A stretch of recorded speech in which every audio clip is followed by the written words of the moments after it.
Welcome to this explainer. Okay, today we are taking a really fascinating journey. We're going to start with what looks like a simple, brilliant travel hack, and then watch how it expands into a massive global economic shift. We're looking at the rapidly evolving world of digital public infrastructure and how it is, quite literally, changing the exact way money moves around the planet. So picture this for a second. You step off a plane in Athens, or maybe you're strolling past a cafe in Paris. You want to grab a quick coffee or buy a small souvenir. What do? Well, you just pull out your phone and pay using the exact same payment app you use every single day back home. No mental math trying to figure out exchange rates, no hidden international fees quietly eating into your vacation budget. You might be thinking, right, is this just some utopian vision of the future? Actually, scratch that. It turns out this is no longer the future at all. It's happening right now. As of July 2026, frictionless international travel without the constant headache of currency exchange is absolutely a reality across 10 different countries. And it's all thanks to some incredibly powerful digital plumbing operating quietly right behind the scenes. All right, Section 1, the ultimate travel hack. Let's dive into the immediate, everyday benefits this tech offers to consumers on the ground. Currently, 10 countries support India's Unified Payments Interface, or UPI, for international travelers. This network stretches from Singapore and the UAE all the way over to France, Mauritius, Nepal, Bhutan, Qatar, Sri Lanka, and Cambodia. And the newest addition to this list is Greece, which recently partnered up to enable the seamless cross-border experience at participating merchants. So whether you're shopping in Dubai or island hopping in Mauritius, this global reach is expanding super fast. Think about the stark contrast between how we used to travel and how we can travel now. You remember the old way, right? Carrying around wads of foreign currency, hunting down those airport exchange kiosks with the terrible rates, juggling specialized Forex cards, and inevitably ending up with a pocket full of totally useless coins at the end of your trip. Now, contrast that with the new QR-based system. It's a completely familiar interface that drastically reduces your dependence on cash.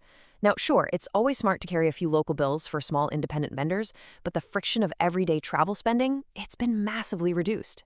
Section 2. What exactly is DPI? So, you're probably wondering what engine actually powers this kind of financial magic? Like, how do two completely different countries sync their systems up so perfectly? Well, it's all thanks to digital public infrastructure, or DPI. I know, it sounds like a dense technical buzzword, but essentially it's a technological framework built on three main pillars: a digital identity, a fast payment system, and consent-based data sharing. Think of these as the digital highways of a modern country. Just like physical highways let goods move around efficiently, these digital highways unlock massive public and private innovation. They allow money, information, and critical services to move securely and, more importantly, instantly. Section 3, India's digital pole vault. So where did this specific payment revolution actually originate? To truly grasp the scale of this achievement, we have to look at the numbers, and honestly, the numbers are absolutely staggering. 1.3 billion. That is the number of Indians who now possess a digital identity through the Aadhaar ID system. That was the very first step, giving every citizen a digital footprint. Today, that foundational system is facilitating an average of 10 million electronic Know Your Customer, or EKYC, verifications every single day. It makes it incredibly easy to open a bank account or access services securely. Now, building directly on top of that identity system is the fast payment layer. And here is where we see true global dominance. 46%, nearly half of all digital transactions worldwide, are happening in just one country. They're processing a mind-blowing 13 billion UPI transactions monthly, serving around 350 million individuals and 50 million merchants. It's used at literally all levels of society, from a street vendor selling snacks to a massive high-end shopping mall. But DPI isn't just about everyday commerce or buying a quick coffee. It provides vital, real-world resilience during severe crises. When the disruptions of the COVID-19 pandemic hit, these digital highways became an absolute lifeline. They allowed the Indian government to seamlessly transfer $4.5 billion directly into the bank accounts of 160 million beneficiaries.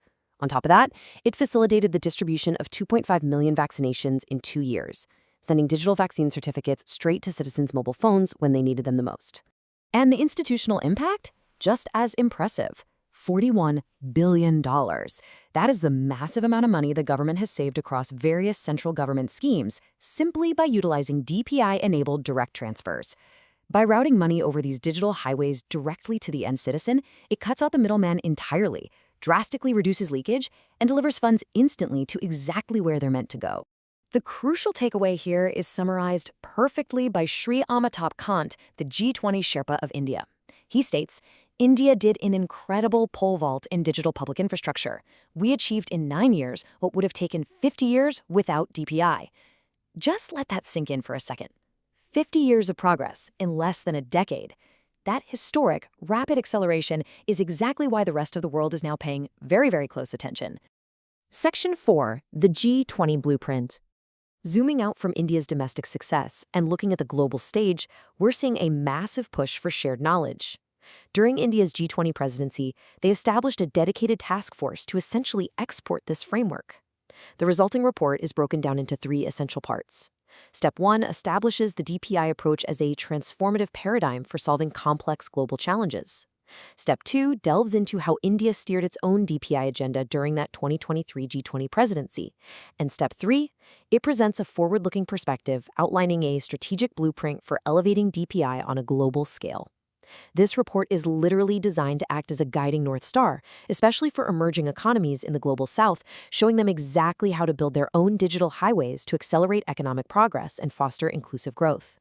Section 5, a Caribbean milestone. So let's look at a very specific, tangible example of this G20 blueprint in action, as recorded in a fascinating 2025 annual report. We're seeing a powerful collaboration between the Central Bank of Trinidad and Tobago and India's National Payments Corporation through its international arm, NIPL. Set against a backdrop of shifting global energy prices and a profound need for economic resilience, the central bank made modernizing its operating systems a top priority. They've been working closely together to implement a real-time payments platform modeled directly after India's highly successful UPI system. Which leads us to this massive milestone. Trinidad and Tobago is positioning itself as the very first Caribbean nation to adopt a unified payments interface. This is a big deal. It isn't just a minor tech upgrade for a central bank. It's the tangible result of international knowledge sharing. It proves that a foundational framework built in one hemisphere can be seamlessly adapted to strengthen financial resilience and modernize payment systems in completely different regions. It's really setting the stage for a truly interconnected global economy. Well, we've journeyed from a simple, convenient travel hack for tourists buying coffee in Greece, all the way up to a geopolitical strategy reshaping the financial stability of sovereign nations in the Caribbean. So I want to leave you with this final, thought-provoking question as we wrap things up. As digital public infrastructure continues its global expansion, moving from a luxury to an essential standard for economic development, is the era of carrying physical cash across borders officially coming to an end? It's an incredibly fascinating shift to watch unfold. Thanks so much for joining me on this explainer, and I hope this leaves you eager to keep exploring the future of money.